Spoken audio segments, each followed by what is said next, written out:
I like the mosque. I like what it represents as far as, you know, my graffiti background and that upbringing of it being about the music. It kind of worked against that, you know, in its application, but it adds that extra kind of piece of performance. You know, even though it's expressionless and just this stationary thing, it's something to kind of rally behind. It's things, you know, it's something that people can look at and focus on. And it's not like the superhero alter ego thing for me. It's just not.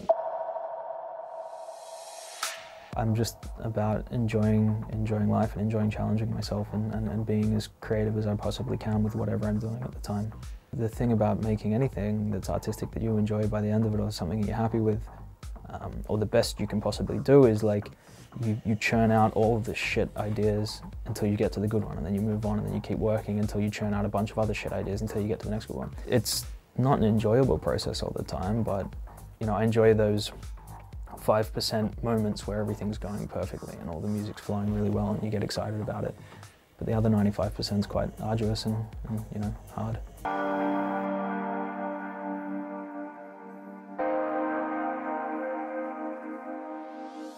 The graffiti stuff came from my childhood.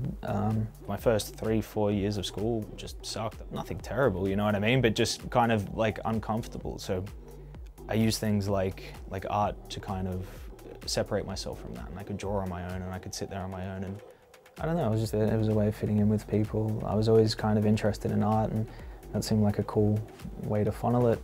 You know, I did it, I got addicted to it, I got addicted to the rush of trying not to get caught.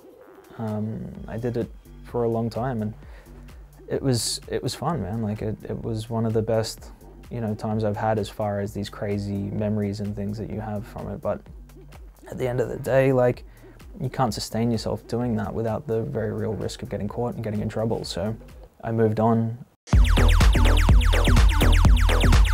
Sets on the beach was crazy just because I'd never played anywhere like that. So you kind of walk in front of this like picturesque beach on a perfect day as the sun's going down. You know, everyone's out there having fun. There's girls in bikinis, you know, everyone's just enjoying themselves and having a good time. Stranded again was one of those kind of picturesque, beautiful places to be. Melbourne I don't remember much of, man. That was a crazy night. Yeah, Melbourne was nuts. It was just, the crowd was phenomenal. Like, the club was so cool. All the people down there were just a pleasure to be around. I probably felt the aftermath of it for about 4 days afterwards, trying to recover, but it was a lot of fun. With those laser beams. It was crazy, man. It was a pretty comprehensive tour of Australia. You know, we went from Brisbane, Sydney, Melbourne, Perth, all the main cities. And then we went into smaller areas, Newcastle, Wollongong, Mandurah, places like that. You know, it was great, man. It was eye-opening. I've never toured like that before. I've never played so many shows in such a short amount of time before. So it was a good taste of things to come.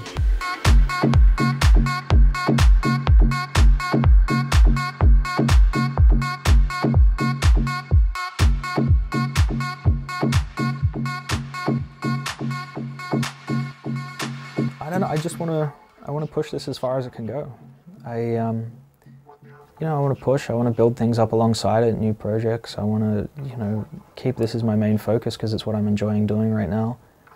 And just create more and more stuff. Like I say, I think that's what I'm here to do. You know, I don't believe in any real divine meaning for people to express, but for me to be happy, that's what I need to do. That's why I'm here. So I just want to keep making things and push the limitations to which I can make them in, and challenge myself and meet those challenges and create new ones and meet them. And you know, I think it's endless. I think there's no limit to what you can do creatively.